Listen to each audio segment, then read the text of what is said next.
Dan Engkau Tuhan kami Immanuel, Tuhan yang beserta dengan kami.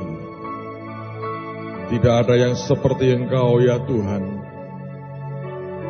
yang menyatakan dirimu sebagai Immanuel karena Engkau ingin berkata, sesungguhnya aku tidak pernah meninggalkan Engkau. Sesungguhnya aku menyertai Engkau sampai kesudahan zaman. Sesungguhnya aku Tuhan Immanuel ada bersama dengan Engkau. Dan kemanapun dan apapun yang Engkau harus lewati, aku ada untuk Engkau. Aku ada bersamamu. Dan aku akan menuntun Engkau dari satu kemuliaan kepada kemuliaan yang lebih ajaib lagi. Karena namaku Immanuel. Mari angkat tangan kita. Immanuel,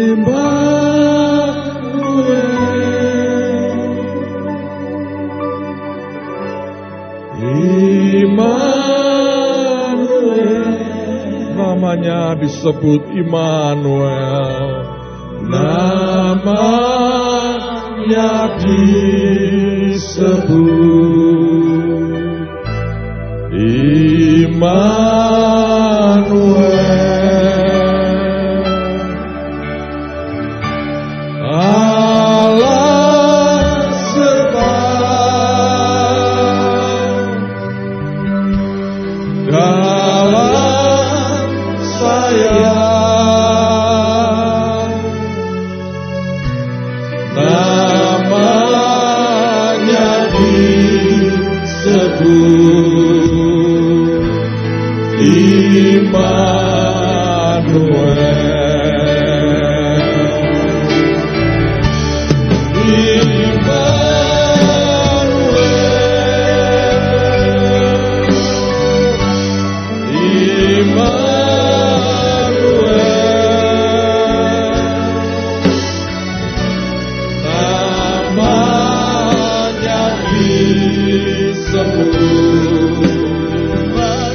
Dan mengalami Immanuel yang sejati, Tuhan yang ada bersama-sama dengan kami. Hamba berdoa, Engkau dekap, Engkau peluk setiap kami Tuhan. Dan biar setiap anak-Mu ini berkata, sungguh Engkau Immanuel, tidak pernah meninggalkan aku dalam keadaan seperti apapun. Dan Tuhan Allah Immanuel akan membawa kami naik from glory to glory, dari satu kemuliaan kepada kemuliaan yang lebih ajaib lagi. Terima kasih Bapa, terima kasih. Bicara ya Tuhan pagi hari ini ke dasar hati kami, setiap kami yang paling dalam Kau bicara, supaya kami diubah dan diberkati hidup kami, dan makin hari makin menyukakan dan menyenangkan hati-Mu. Terima kasih Tuhan. Berkat yang ajaib turun, dan biar nama Yesus dipermuliakan lewat sabdanya sendiri, di dalam nama Tuhan Yesus. Yang percaya berkata, amin. Silakan duduk dalam hadirat Tuhan. Kita akan belajar tentang orang yang bernama Yusuf. Semua kita mengerti bahwa Yusuf adalah orang yang dipakai Tuhan, diutus Tuhan untuk, istilah saya ya, memulai sebuah proses pembangunan sebuah bangsa oleh Tuhan. Proses sebuah pelahiran bangsa oleh Tuhan sendiri. Dan Yusuf ini adalah orang yang luar biasa. Kita akan belajar bagian demi bagian dari apa yang dia alami. Sekali lagi ini cukup panjang dan kita harus bagi dua mengingat akan waktu. Nah, sekarang mari kita lihat Kejadian pasal 39. Saya ingin mulai dengan Kejadian pasal yang ke-39. Lihat pada ayat yang pertama mulai. Kita akan baca pelan-pelan sampai dengan ayat, dan kita akan lompat-lompat beberapa ayat tentunya sampai dengan ayat yang ke-23. Kejadian pasal 39, lihat mulai ayat yang pertama. Adapun Yusuf telah dibawa ke Mesir, dan Potifar seorang Mesir, pegawai istana Firaun, kepala pengawal raja, membeli dia dari tangan orang Ismail yang telah membawa dia ke situ. Saudara, kalau Anda melihat terjemahan yang lain, pengungkapannya itu menarik sekali. Ketika dikatakan dia dibawa ke Mesir, digunakan istilah brought down, dibawa turun ke Mesir. Kepada kalimat yang terakhir juga pada ayat yang pertama dikatakan orang Ismail yang telah membawa dia ke situ. Alkitab menggunakan istilah brought him down, membawa dia turun ke situ. Berarti ketika Yusuf di Mesir sebenarnya itu secara manusia dia sedang dibawa menurun. Dan kalau Anda memperhatikan ada dua bangsa yang dengan sangat khusus disebutkan oleh Tuhan. Yang pertama Potifar yang dikatakan sebagai orang Mesir. Yang kedua orang Ismail. Nah, ini dua-duanya sebetulnya orang-orang yang membawa dia turun. Tanda petik. Sehingga kita mengerti bahwa inilah ungkapan Alkitab untuk mengatakan kehidupannya secara manusia sedang turun pada waktu itu, bukan sedang naik. Nah, kemudian kita lihat apa yang terjadi. Ayat yang kedua, ini menarik sekali. Kata pertama mengatakan, tetapi. Saudara, kalau Anda melihat akan ayat pertama, Anda membaca sebuah kesedihan. Anda membaca sebuah suasana di mana dia dibawa turun. Tidak ada orang yang ingin turun, semua orang ingin naik. Desember kita punya tema From Glory to Glory. Dari kemuliaan kepada kemuliaan yang lebih besar lagi.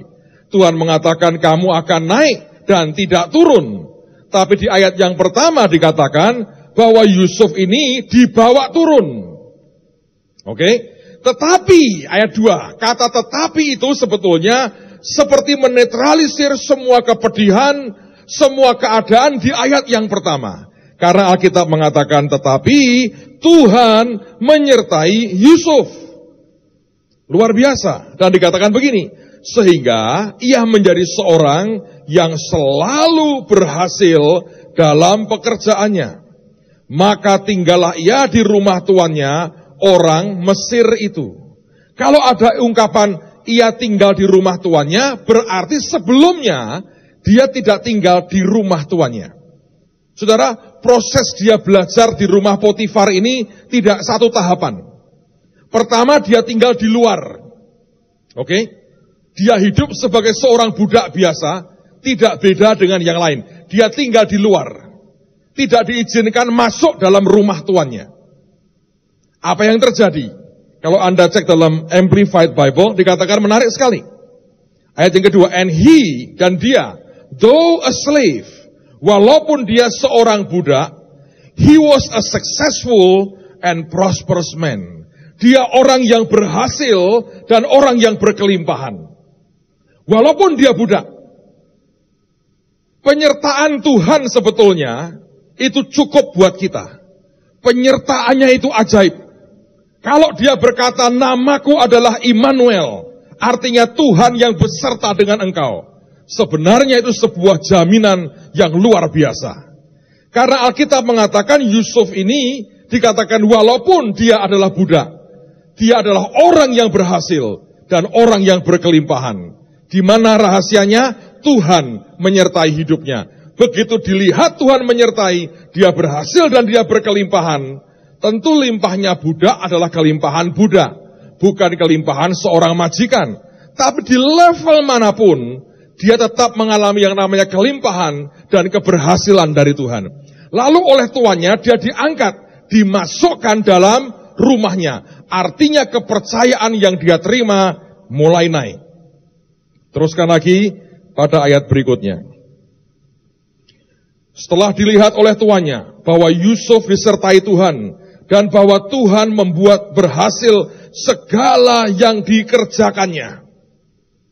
Tuannya melihat ini, ada Tuhan yang menyertai dia dan semua yang dikerjakannya berhasil. Siapa yang rindu semua yang Anda sentuh berhasil dalam anugerahnya? Kalau Anda baca di Mazmur pasal pertama, baru pasal pertama saja, Tuhan sudah menyodorkan sebuah janji yang luar biasa. Apa saja yang dibuatnya berhasil. Tuhan adalah Tuhan yang sangat mengasihi kita dan ingin setiap anak-anaknya menikmati akan jatahnya dengan luar biasa.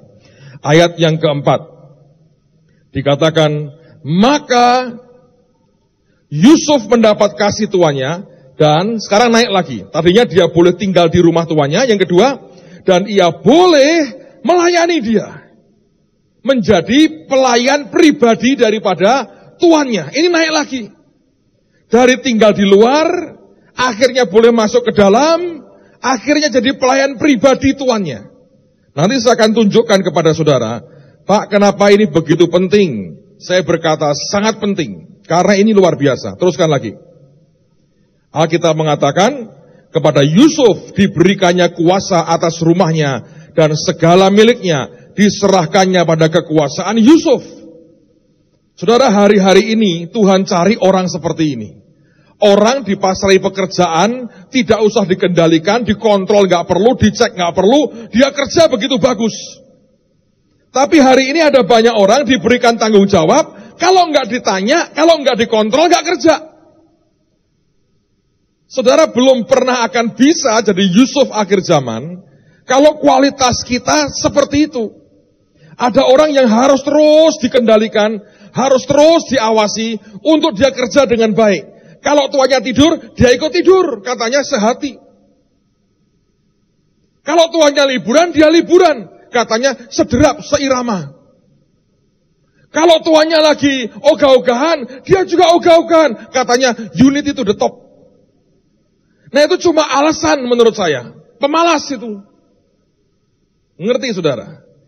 Anda perhatikan ya. Orang itu boleh terima anugerah kasih karunia sebesar apa. Pada ujungnya respon kita terhadap apa yang Tuhan berikan kepada kita mempengaruhi langkah kita berikutnya. Ketika Tuhan membuat dia berhasil, dia naik pangkat, maka tuannya menyerahkan semua kepadanya. Dan terbukti, dia orang yang tanpa diawasi, dia kerja dengan luar biasa. Kalau Anda membaca Abraham, Ishak, Yakub, Anda lihat quality manusia yang sama. Makanya tidak pernah Tuhan itu salah memberikan anugerah dan favornya kepada orang yang tepat dan tidak tepat, tidak mungkin. Dia Tuhan yang pasti benar. Kepada siapa dia berikan namanya favor, anugerah, penyertaan yang dahsyat. Kepada siapa, dia tahu siapa yang dia pilih untuk dia beri. Karena itu saya berkata, Tuhan pilih Anda. Dan saya yakin kita semua bisa melakukan apa yang Tuhan mau dalam anugerahnya. Amen, saudara. So, jangan cari alasan hanya karena sebetulnya Anda malas. Dan cari alasan yang muluk-muluk dan luar biasa. Ada orang didapati tuannya keluyuran terus. Lah kamu ini kerja. Ya Pak, ini kan from glory to glory Pak saya. Harusnya kan begini, ya itu kan glory kemarin Pak. Ini glory yang kedua ini harus relax Pak, tenang. Keluyuran adalah glory from itu merupakan orang yang cuma cari alasan. Alright? Teruskan lagi. Ayat yang kelima, menarik sekali.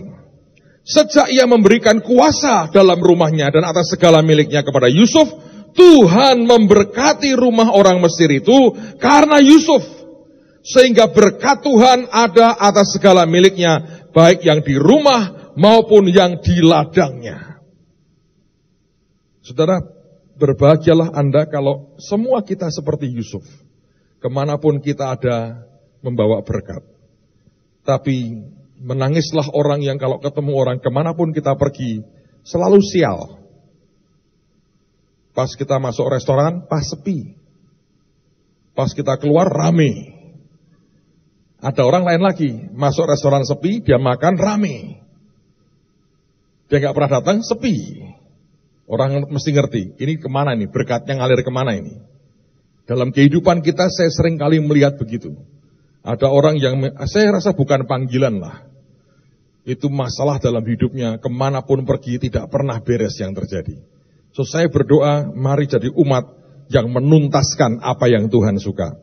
Yusuf kemanapun, apapun yang dikerjakan, begitu diangkat maka Tuhan memberkati, baik di rumah maupun ladangnya. Ayat yang berikutnya, saya berdoa kita akan belajar banyak pada hari ini. Segala miliknya diserahkannya pada kekuasaan Yusuf, dan dengan bantuan Yusuf, ia tidak usah lagi mengatur apa-apa pun selain dari makanannya sendiri. Adapun Yusuf itu manis sikapnya dan elok parasnya. Bayangin, kalau sampai tuannya tidak usah ngatur apa-apa, cuma makannya sendiri. Mungkin ini tuannya agak sedikit susah makannya ya. Sehingga, dan seleranya aneh mungkin. Mungkin kalau bakar daging sampai gosong banget, sehingga tidak ada orang yang bisa ngerti kegosongan seperti apa yang dia mau, sehingga dia memilih untuk ngatur sendiri makanannya. Tapi selain itu sebetulnya, dia tidak usah ngatur apapun, diatur semua oleh Yusuf. Kalau Anda bisa diberi kepercayaan sampai seperti itu, Anda akan lihat Tuhan menyertai saudara akan jauh lebih ajaib lagi. Well, setelah peristiwa ini kita melihat bahwa ada malapetaka kecil yang terjadi. Nyonya Potifar lagi error. Saudara, kalau Anda mempelajari, Potifar ini bukan orang sembarangan. Dia adalah kepala atau komandan dari pasukan pengawal Firaun, pengawal pribadi Firaun, dan dia memimpin akan satu unit pasukan paling elit di Mesir pada waktu itu. Anda bisa bayangkan, dia kerja dengan orang yang adalah komandan pasukan paling elit di Mesir waktu itu. Dan dia komandan pasukan pengawal pribadinya Firaun. Tuhan itu ya ngerti, kalau ada anugerah Tuhan ya, sesial-sialnya Yusuf, itu lebih sial orang lain yang merdeka di luar sana. Kalau Anda bisa kerja melayani orang yang paling berkuasa dalam kemiliteran di Mesir, Anda bisa bayangkan sebetulnya privilege apa yang sebetulnya dia sudah miliki. Menurut saya mungkin tidak terlalu terasa bahwa dia budak.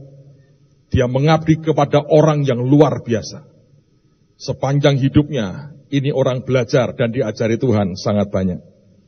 Nah, setelah peristiwa Tante Potifar itu, apa yang terjadi? Ayat yang ke-20 kita lihat. Dia difitnah oleh ayat 20. Lalu Yusuf ditangkap oleh tuannya dan dimasukkan ke dalam penjara, tempat tahanan-tahanan raja dikurung. Demikianlah Yusuf dipenjarakan di sana. Tapi ayat berikutnya langsung yang sama. Tetapi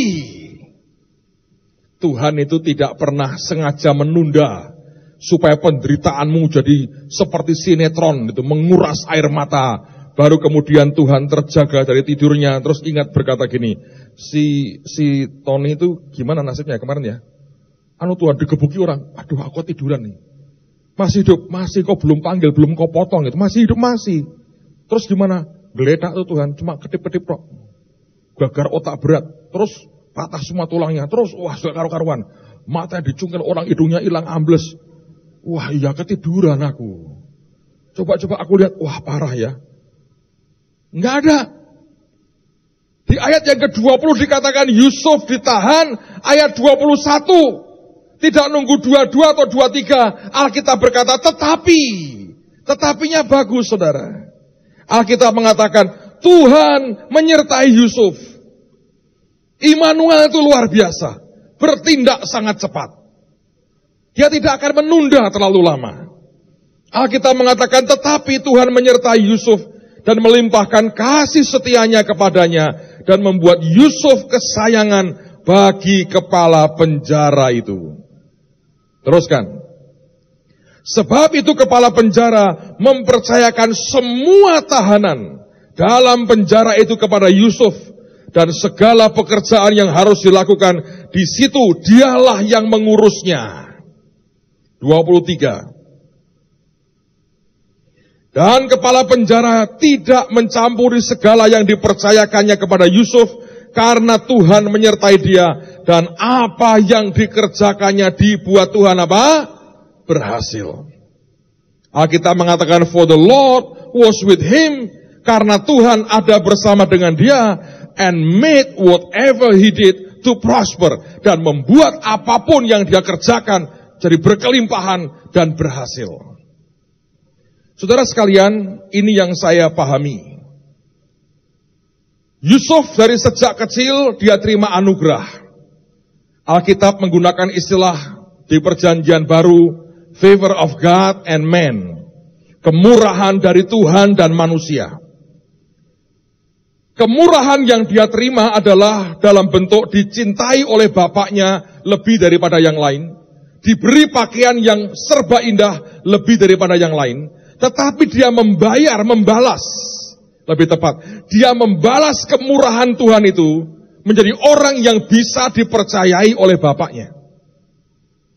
Hari ini ada orang yang berbeda. Kalau Anda mungkin anak orang kaya, lalu kemudian Anda diberikan cinta bapakmu luar biasa, bukannya membalas atau membayarnya dengan menjadi orang yang bisa dipercayai bapaknya. Tapi kalau orang Semarang bilang kemelindi, mau aku ini begini, pedida-pedidi begini.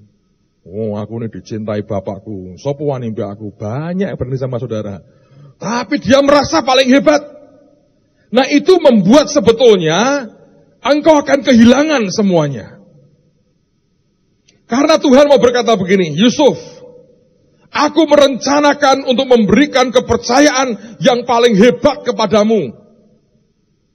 Dan Tuhan berkata, mulai dari rumah bapakmu, aku beri kamu favor, aku beri kamu kemudahan, aku beri kamu anugerah. Lalu Tuhan melihat, dia balas dengan apa? Alkitab mengatakan, jadi orang yang dipercayai oleh bapaknya. Sehingga bapaknya mengutus dia berkata, coba lihat keadaan kakak-kakakmu, lihat keadaan ternaknya, apakah baik? Dan dia melaporkan ke bapaknya semua kejahatan saudara-saudaranya. Begitu lulus, diwisuda. Dengan cara ajaib sekali. Jubahnya dirobek. Anda kalau pernah lihat orang wisuda kan, begitu kan? Begitu anak-anak SMA lulus UAN itu. Walaupun nyontek, walaupun bocoran, walaupun mungkin dikandani gurune nyontaknya begini kan UAN itu kan penuh dengan lika-liku dan cuman sandiwara lah ya menurut saya. Jadi ketika Anda lulus UAN, wah baju SMA-nya dicoret-coret seperti berkata selesai nih, balik aku mahasiswa. Gak tahu berapa tahun, pokoknya mahasiswa ini. Dan dia berkata ini selesai, dirobek-robek itu. Ada yang dirobek-robek. Buka begini, bina rangka karena kurus. Wajah dirobek-robek, selesai. Itulah wisudanya Yusuf. Baju bapaknya selesai wisuda. Dirobek-robek sama kakaknya. Dicelupin ke darah domba. Disampaikan kepada Yakub. Yakubnya nangis bertahun-tahun. Tapi hari itu Yusuf diwisuda. Kalau yang lain dibawa naik ke panggung, dia turun ke sumur. Dan dibawa ke Mesir. Di Mesir sekolah lagi dia. Lihat tahapannya. Dari tinggal di luar, boleh masuk ke rumahnya Potifar, sampai kemudian dia boleh melayani Potifar. Dia naik. Dan satu hari dia berkata, Tuhan mengatakan, luar biasa anak ini. Aku beri dia favor, aku sertai dia. Dia ganti dengan apa? Jadi orang yang bisa dipercayai. Dia kerja begitu baik, dia tidak pernah malas, dia lakukan bagiannya, dia buktikan dirinya bisa dipercayai, dan dia tidak biarkan anugerah dan favor yang dia terima itu tanpa membuahkan hasil apapun.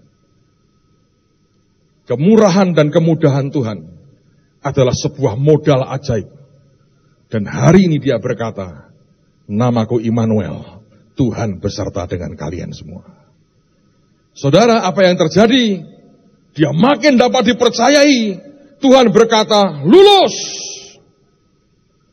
Dan begitu lulus, apa yang kemudian terjadi? Dia lulus dari SMA, langsung dia kuliah. Dan dia mengalami perpeloncoan zaman Jepang. Menurut saya wisudanya adalah digebuki itu. Gak mungkin Potifar berkata, bagus ya menggoda istriku, masuk penjara. Gak mungkin, saudara. Orang seperti ini dengar istrinya digitukan, walaupun itu fitnah loh. Langsung, menurut saya itu gak mungkin, gak digebuki, saudara. Digebukin.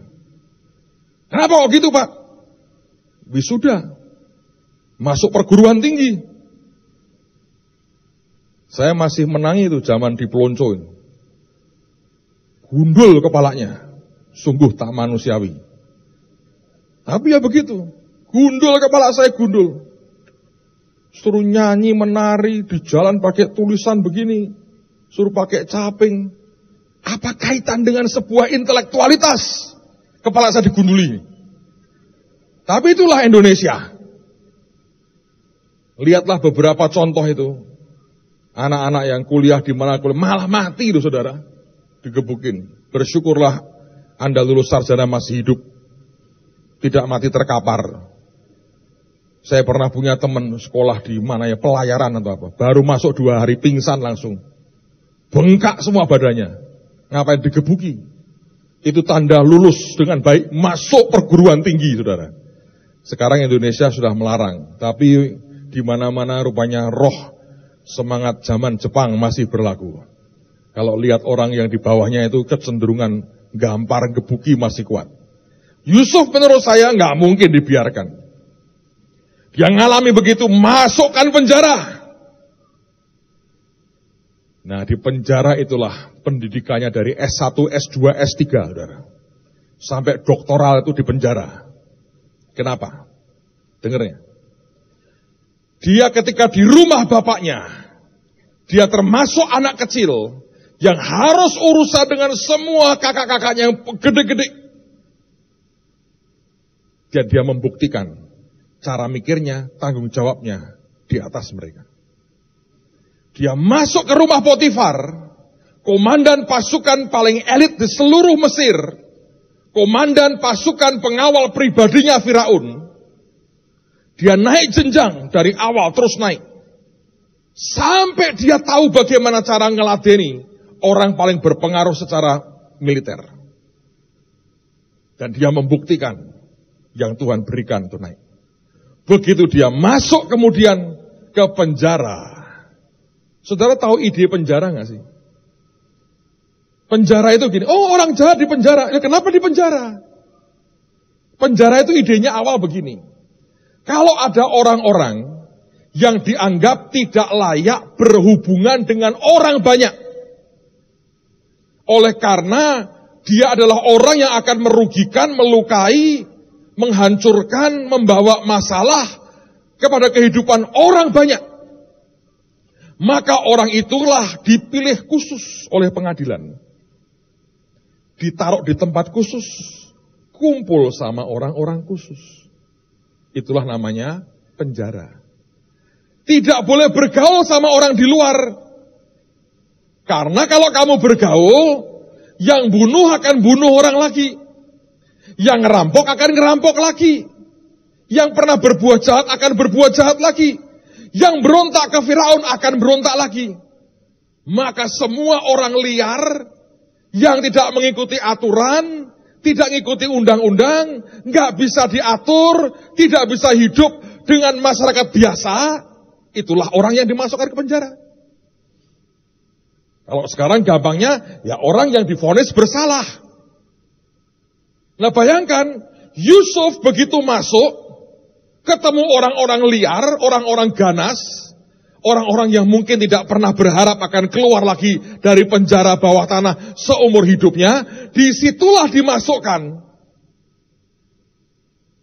Alkitab mengatakan, tetapi Tuhan menyertai, dia mendapatkan kasih sayang daripada kepala penjara, diberi kepercayaan. Menurut saya tidak langsung berkata, mulai sekarang kau wakilku, wah dihajar saudara. Itu sebuah proses bertahun-tahun menurut saya. Bagaimana dia approach, dia kendalikan, dia menengahi persoalan, dia mendamaikan dua orang yang mau berduel sampai mati. Dia mungkin memberikan counseling orang yang mau bunuh diri. Itu semua orang yang paling liar, yang tidak boleh bebas. Di sana dia ada, dan kepala penjara melihat ini anak oke juga ini. Lalu kemudian diberi kepercayaan, sehingga akhirnya semua kerjaannya dia diserahkan ke Yusuf. Pak, apa kaitannya? Ada kaitannya. Dan disitulah dia dididik luar biasa. Saya percaya dia ketemu dengan orang-orang yang paling liar. Dia mungkin bertemu dengan tahanan politik yang ngomongnya kritis terus, yang punya ide soal bangsa walaupun kepahitan. Dia pokoknya ketemu dengan banyak orang yang kacau balau semua di situ. Dia pernah tinggal dengan keluarganya. Dia pernah tinggal dengan seorang jenderal. Dia pernah tinggal dengan orang-orang yang paling liar bertahun-tahun. Dan begitu selesai, wisuda. Dan hari itu dia diberi cincin kekuasaan. Dan dia mengendalikan seluruh negara. Lalu kemudian saya bilang begini, Tuhan, kenapa sih Engkau suruh dan Engkau buat dia ngalami itu? Dia berkata begini, nak, ngatur negara itu susah. Benar? Ngatur negara itu susah. Coba lah, nggak usah terlalu dekat ya, yang jauh-jauh aja contohnya. Kalau ngomongin Indonesia sendiri kan Anda sudah baca di koran, susah. Saya kalau lihat Pak Presiden kita tuh kalau dan kesian saya. Berbuat apapun mesti keliru. Mesti. Padahal tuh yang ngeritik-ngeritik coba jadi presiden. Mungkin 3 hari sudah stroke, saudara. Benar nih urusannya ini. Banyak nih urusan negara ini. Kalau Anda lihat kan berbagai negara. Ini lagi rame akan pemilihan presiden Amerika. Tuh. Wah, buka-bukaan dokumen. Saya bilang ini gila nih politik ini. Urusan negara ini beda. Sekarang bayangin. Walaupun Firaun berkata dia penguasa, kenyataan orang bisa nurut sama dia bagaimana? Gak gampang. Tapi didikan mengendalikan orang-orang di atas dan yang di luar kekuasaan dia sudah dibuktikan selama belasan tahun. Mengendalikan kakak-kakaknya yang nakal, korupsi, nakal, ini itu, dia tahu. Mengendalikan rumah tangga seorang jenderal, dia tahu. Mengendalikan orang-orang paling liar dan paling mengerikan, dia menguasai. Maka dia tahu bagaimana mengendalikan seluruh negara. Ada orang hanya berkata begini, Pak memang harus 13 tahun. Saya berkata bagi banyak orang, Tuhan harus tunggu 130 tahun. Dan gak pernah cukup untuk diberi kepercayaan besar. Kenapa? Karena anugerah yang Tuhan berikan dalam kehidupan kita, tidak kita balas dengan mengatakan, aku akan jadi orang yang bisa dipercayai. Karena itu masalah. Ini bukan soal berapa belas tahunnya menurut saya. Tapi kepada apakah seberapa kita ini dapat dianggap lulus oleh Tuhan. Mengerjakan apa yang Tuhan mau. Dan saya yakin sebenarnya dalam anugerah Tuhan, kalau kita bisa jadi orang-orang yang dipercayai, saudara akan melihat sebuah kemuliaan yang luar biasa. Paulus mengatakan, yang dituntut dari pelayan-pelayan perjanjian baru adalah bahwa ternyata katanya, ia dapat dipercayai. Seberapa sebenarnya Tuhan bisa percayakan kepada kita apapun yang Dia mau percayakan. Dia cari orang-orang seperti ini. Siapa yang ingin ada transfer kekayaan turun dalam hidupmu? Jadilah orang yang dapat dipercayai, saudara. Itu saja. Responi setiap anugerah Tuhan, dengan Tuhan bisa berkata, ternyata aku bisa percaya kepadamu, nak. Karena seringkali kemudahan itu membuat kita terlena, dan membuat kita tidak melakukan apapun seperti yang Tuhan inginkan. Kemudahan bahkan memanjakan kita begitu banyak. Dan kemudahan seringkali membuat kita lupa dari setiap anugerah itu, kemudahan itu, harus ada respon, namanya tanggung jawab dari hidup dan hati kita. Saya berdoa, Tuhan akan terus tuntun langkah-langkah kita. Nah, sekarang apa yang harus kita buat? Coba kita lihat Filipi pasal yang kedua. Surat Filipi pasal yang kedua.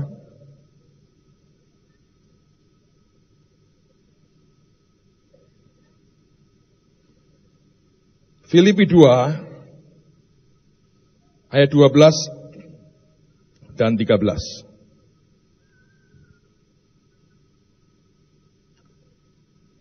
Filipi 2 ayat 12 dan ayat yang ke-13. Hai saudara-saudaraku yang kekasih, kamu senantiasa taat. Karena itu tetaplah kerjakan keselamatanmu dengan takut dan gentar, bukan saja seperti waktu aku masih hadir, tetapi terlebih pula sekarang waktu aku tidak hadir. Jadi Paulus mengatakan, kamu telah terima keselamatan. Keselamatan itu pemberian Tuhan, bukan upaya kita. Itu anugerah yang Tuhan berikan, bukan karena usaha kita. Itu namanya grace-nya Tuhan. Tapi dia berkata, tetap kerjakan itu. Nah, dia mengatakan ayat 13, karena Allah lah yang mengerjakan di dalam kamu, baik kemauan maupun pekerjaan, menurut kerelaannya. Saya mempelajari kata kerjakanlah. Kata kerjakanlah itu sebetulnya punya beberapa pengertian. Dan saya mau bacakan pengertiannya buat Anda. Kita adalah orang-orang yang sudah terima keselamatan. Keselamatan itu anugerah. Itu kemurahan Tuhan. Itu merupakan pemberian Tuhan yang ajaib dalam kehidupan kita. Tuhan sudah memberikan itu kepada kita. Dan Paulus mengatakan kamu harus kerjakan keselamatan itu. Nah, kata kerjakan artinya yang pertama. To do, melakukan. That from which something result. Mengerjakan sesuatu yang dari apa yang dikerjakan itu akan menghasilkan sesuatu. Sama dengan Yusuf. Dia terima kemudahan, dia terima kemurahan, dia responi dengan berkata, aku membuktikan, aku bisa dipercayai. Paulus mengatakan, kerjakan keselamatanmu. Kalau Anda merasa engkau orang yang terima anugerah besar, kerjaanmu banyak. Nanti kita akan baca ayatnya. Tapi saya mau berkata, kata itu artinya lakukan sesuatu yang dari apa yang kau kerjakan oleh karena anugerah itu akan menghasilkan akan suatu akibat atau hasil. Yang kedua, kata bekerja atau kata kerjakan artinya to make gains by trading. Menghasilkan akan keuntungan dengan berdagang. Dengan kata lain, apa yang Tuhan berikan kepada kita, kita mesti kelola. Supaya berkembang. Jadi ajaib dan jadi luar biasa.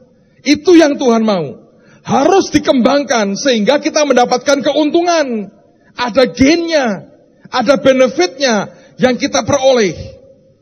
Anugerah dia berikan berupa keselamatan. Dari apa yang dia berikan, respon kita apa? Paulus mengatakan, kerjakan itu keselamatan. Itu modal yang ajaib.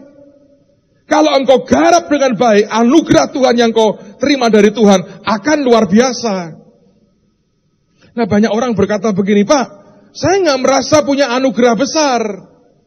Saya berkata anugerah paling kecil sekalipun dari Tuhan sudah paling dahsyat dibandingkan dengan dunia. Karena memindahkan gunung hanya butuh iman sebesar biji sesawi. Nah, Anda perlu anugerah segede apa? Cukup dengan apa yang ada. Coba baca di Alkitab. Ada seorang janda dengan anak-anaknya datang ke Nabi berkata, aku ditagih utang, sekarang orang itu mau mengambil anakku dan dijadikan budaknya. Aku gak punya uang untuk membayar. Nabinya berkata, apa yang ada padamu? Dia bilang, aku gak punya apa-apa, cuma minyak satu buli-buli kecil. Hanya minyak saja. Nabi berkata, cukup. Kamu minta dari tetanggamu tempayan yang banyak. Jangan terlalu sedikit. Kamu tuangkan yang sedikit itu. Anda tahu akhir kisahnya. Elisa pergi ke Sarfat dalam keadaan butuh makan. Ada janda yang punya tepung hanya segenggam dan minyak sedikit. Buat roti buat dia dan anaknya, terus dia mati. Nabinya berkata, buatkan dulu bagiku. Garap, kerjain itu. Ketika diberi, dia dipelihara Tuhan. Sampai kemudian ada tuayan. 5.000 orang diberi makan. Juga karena 5 roti dan 2 ikan. Sedikit banyak itu relatif. Alkitab mengatakan sebab bagi Tuhan tidak sukar untuk menolong. Baik dengan banyak orang maupun dengan sedikit orang. Saya berharap Anda mengerti. So, kerjakan keselamatanmu artinya lakukan sesuatu sehingga ada hasilnya. Atau berdaganglah sehingga engkau menghasilkan keuntungan. Artinya yang dia berikan kepada kita, responi itu, kerjakan itu dengan tanggung jawab. Jangan disia-siakan. Yang ketiga, kerja artinya to produce, menghasilkan. Dan yang keempat artinya carry out to the goal, membawanya sampai kepada sasaran akhir, yaitu goalnya. Saudara, setiap anugerah yang Tuhan berikan buat kita, itu bukan sebuah bungkus kemewahan dan kenikmatan hidup. Walaupun saya percaya ada di dalamnya. Tetapi itu sebuah anugerah, sebuah modal, sebuah dasar yang hebat. Yang dia berkata, nah ini luar biasa. Waktu engkau terima aku sebagai Tuhan dan Juru Selamatmu, engkau ikut Tuhan Yesus, engkau terima namanya anugerah. Di dalam anugerah itulah, maka engkau harus kerjakan. Sekarang bukan karena kekuatanmu lagi, tapi karena Tuhan yang mengerjakan dalam kita. Kata ayat 13. Bayangin. Jadi kalau dia berkata mengerjakan sesuatu yang menghasilkan akibat, sebetulnya Tuhan yang kerja. Karena apa? Anugerahnya buat kita. Kita hanya berkata, ya Tuhan, lakukan bagian kita, merespon dengan tepat. Anda akan lihat sebuah pekerjaan ilahi yang luar biasa. Dan inilah yang sebetulnya Tuhan mau semua kita memilikinya. Alangkah dahsyatnya kalau setiap Anda dan saya sebetulnya jadi orang yang dapat dipercayai. Istilahnya, tidak ada orang yang ngawasi, tidak ada orang yang melototin. Kesenangan kita adalah jadi hamba yang bisa mempertanggungjawabkan apa yang Tuhan kita percayakan dalam hidup kita. Yang percaya katakan amin. Ayat berikutnya, 2 Timotius pasal yang kedua. 2 Timotius pasal yang kedua, ayat yang pertama.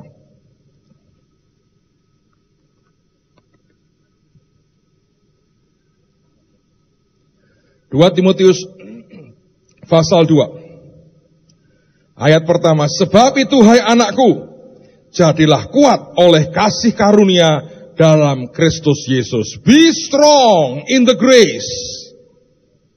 Dia mengatakan jadilah kamu kuat dalam anugerahnya. Be strong in the grace. Kata ini sebuah perintah yang mengatakan be strong.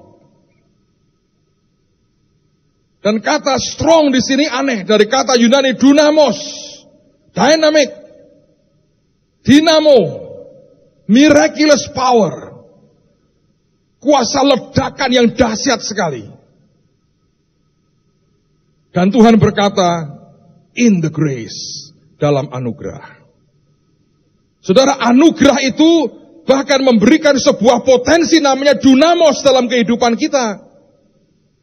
Dan itu perintah, be strong in the grace. Anugerah yang engkau miliki itu di dalamnya sebetulnya ada dunamos Tuhan yang luar biasa. Ada miraculous power yang luar biasa. Kalau namanya Immanuel, itu ajaib sekali. Di luar orang teriak kepada Tuhan. Di sini kita hanya berbisik dalam hati. Dan kita bertemu muka dengan Tuhan kita. Dalam persekutuan yang ajaib dengan Dia. Kenal kita berkata namanya adalah Immanuel. God with us. Tuhan yang bersama-sama dengan kita. Saudara, jadilah orang yang dapat dipercayai. Dan seringkali Tuhan melihat. Tuhan melihat. Ada banyak hal yang hari-hari ini Tuhan percayakan. Tapi saya berdoa, Anda bisa tangkap ini. Sebab kalau engkau dan saya jadi orang yang bisa dipercayai, luar biasa. Ada orang berkata, Pak, anugerahkan kita tinggal santai. Daging kita yang santai. Pengerjaan semua di dalam. Daging kita hanya melakukan apa yang harus kita lakukan. Seorang imam dikatakan harus berpakaian lenan yang tidak menimbulkan keringat. Tuhan tidak mau kita melayani Tuhan dengan keringat kita. Tapi jangan salah. Begitu anugerahnya turun, kita akan berkeringat. Bukan keringat kita membawa anugerah Tuhan turun, tidak. Anugerahnya akan membuat kita berkeringat. Makin besar anugerahnya, percayalah Anda akan makin berkeringat. Mengapa seperti itu, Pak? Ayat terakhir sebelum kita selesai. 1 Korintus pasal yang ke-15. Nanti Kamis kita teruskan dengan golden heart and golden hands. Masih soal Yusuf. Ajaib sekali. Pasal 15, 1 Korintus 15, ayat yang ke-10. Rasul Paulus mengatakan begini. Tetapi karena kasih karunia Allah, aku adalah sebagaimana aku ada sekarang. Dan kasih karunia yang dianugerahkannya kepadaku tidak sia-sia. Sebaliknya, aku telah bekerja lebih keras daripada mereka semua. Tetapi bukannya aku, melainkan kasih karunia Allah yang menyertai aku. Nangkap, saudara? Dia mengatakan, dan kasih karunia yang dianugerahkannya kepadaku, dia berkata, tidak sia-sia. Artinya ada kemungkinan kasih karunia diberikan kepada seseorang dan menjadi sia-sia. Dan Paulus menjelaskan dengan sangat bagus, dia berkata, dan aku kerja lebih keras dari yang lain. Bukan aku. Kasih karunia di dalam dunia yang mengerjakan. Keringat kita tidak mendatangkan kasih karunia. Tapi kasih karunia yang turun dalam hidup Anda dan saya pasti membuat Anda berkeringat. Saya ingat ketika kita memulai akan gereja ini. Saya orang yang tidak percaya diri bahwa saya bisa menggembalakan. Dan sampai hari ini saya juga tidak punya keyakinan diri bahwa saya bisa menggembalakan. Saya pernah tolak Tuhan 2 kali, saya tengking malah. Baru kemudian saya sadar itu suara Tuhan yang menyuruh saya memulai sebuah gereja. Kita semua mulai dari sebuah pergumulan. Dan selama manusia hidup, tidak pernah ada orang yang selesai dalam pergumulannya. Hanya bedanya, kita bisa mengalami Tuhan yang lebih dahsyat dan karena kita kenal Tuhan lebih lagi. Kita berkembang dari satu bagian kepada bagian lain. Dan tiba-tiba kita mengerti semua ada kasih karunia Tuhan yang luar biasa. Kasih karunia yang luar biasa. Kemarin saya ngobrol dengan beberapa hamba Tuhan dari Jakarta. Saya punya impian, saya bilang. Walaupun impian saya beresiko. Saya melihat bahwa makin hari ketika dia memberikan anugerah makin besar, kita bukannya makin tambah rileks.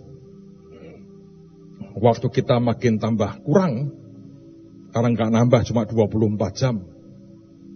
Kita mengerjakan begitu banyak, dan bukan hanya di kota ini.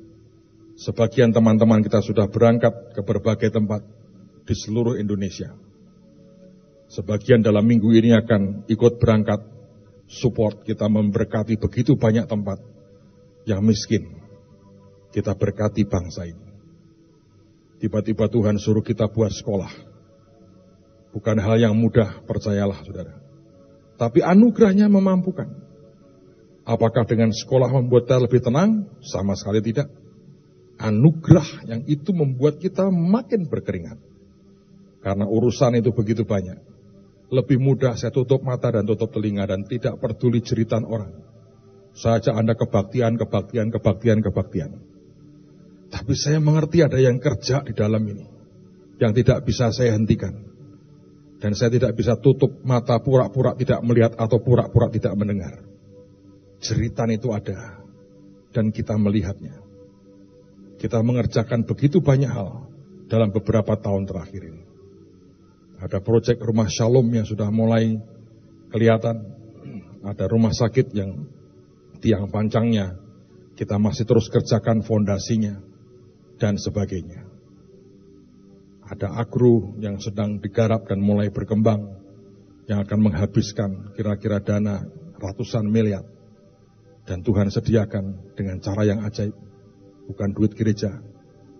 Tuhan buka keran surga dan kemudian kita jalan. Dalam waktu singkat kalau itu berjalan dengan baik dan dalam anugerah Tuhan saya tahu akan berjalan, maka itu akan sebuah perputaran ekonomi yang besar akan terjadi. Menurut saya dalam waktu cepat akan mencapai triliunan rupiah. Kalau Anda sudah main ribuan hektar dari Demak sampai Rembang, doakan Pak Sugi biar tambah muda dan tambah kuat, saudara. Untung anak satu, cucu satu. Ini keluarga satu. Kita doain dia supaya tambah kuat dan Tuhan berikan orang-orang yang bisa dipercayai sehati dengan beliau. Karena harus kerja keras. Saya ngikuti dia aja seharian mabuk, saudara. Ketemu petani, ketemu ini, ketemu itu, ngomong ini, ngomong itu. Saya bilang ajaib lah. Tuhan punya orang-orang yang dia punya orang-orangnya yang ajaib. Anugerah tuh. Semalam saya ngobrol dengan hamba-hamba Tuhan. Saya ini punya impian. Kalau kita nanam sudah ribuan hektar nih ya, satu hari panen. Saya punya impian begini nih. Saya mau buka counter di situ, counter beras gratis. Jemaat enggak usah beli beras, gitu. Antri tok gitu. Senyum kasih beras 5 kilo. Premium, saudara. Itu kalau Tuhan boleh tuh rencananya nih. Nanti mesin slabnya aja spesial. Pakai optik ya. Jadi dia bisa milih. Ini kalau beras yang utuh dipisahkan. Bisa kayak ada matanya lihat itu. Bukan di raba-raba gini enggak, saudara. Dengan mata lihat. Yang ada grimpel sedikitnya dipisah. Yang broken patah dipisah. Bayangin dipisah. Itu mesin. Saya sudah tunjukin yang akan dibeli itu. Itu kayak traktor buat nanam. Saya menemukan satu rahasia Indonesia. Kenapa bangsa ini gak maju-maju? Karena profetiknya salah. Yang kita makan tiap hari. Siapa yang tadi pagi sudah makan? Coba angkat tangan. Oke. Anda sudah lapar? Saya juga, tenang aja. Siapa yang pagi ini pengen makan pagi? Coba angkat tangan. Siapa yang kepingin makan nasi? Angkat tangan. Tidak usah malu-malu, saya juga tenang ya. Nasi kan? Anda tahu nasi itu? Proses tanamnya bagaimana? Mundur tuh. Kan tidak ada petani nanam gini. Ceplok. Nggak ada. Petani kan mundur tuh. Mundur. Wong hasil mundur kok pengen maju itu dari mana? Dah, pikir. Bener? Wong hasil mundur kok berkata kemajuan?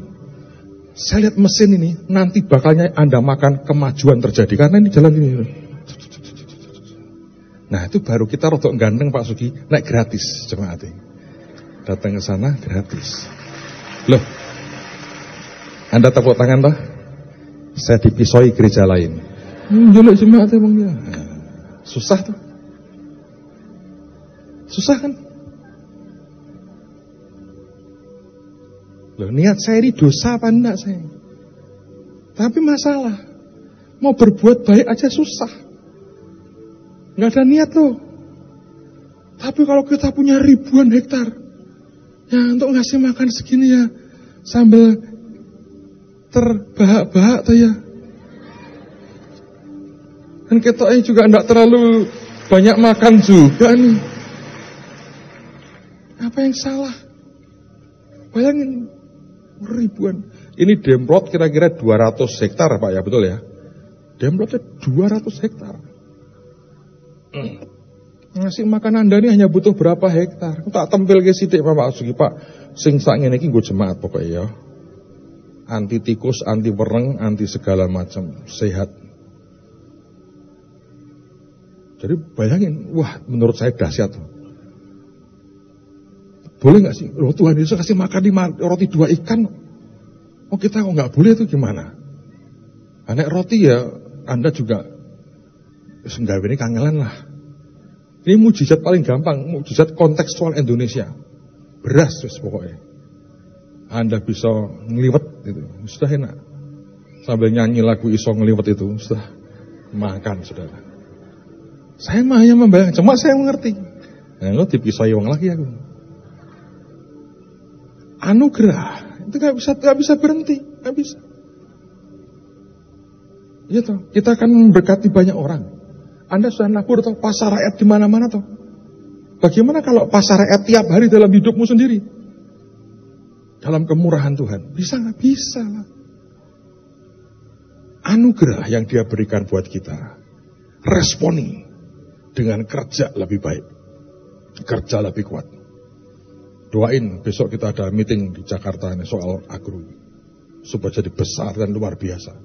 Ini sudah tanam nih, yang Demplot ini sudah tanam, Demak sudah tanam, mana-mana sudah tanam. Kalau Anda telepon Pak Sugi susah. Itu Anda kalau telepon dia harus diangkat dari sini. Assalamualaikum. Nah itu diangkat oleh dia terus langsung. Bener. Nek shalom susah, bener kan?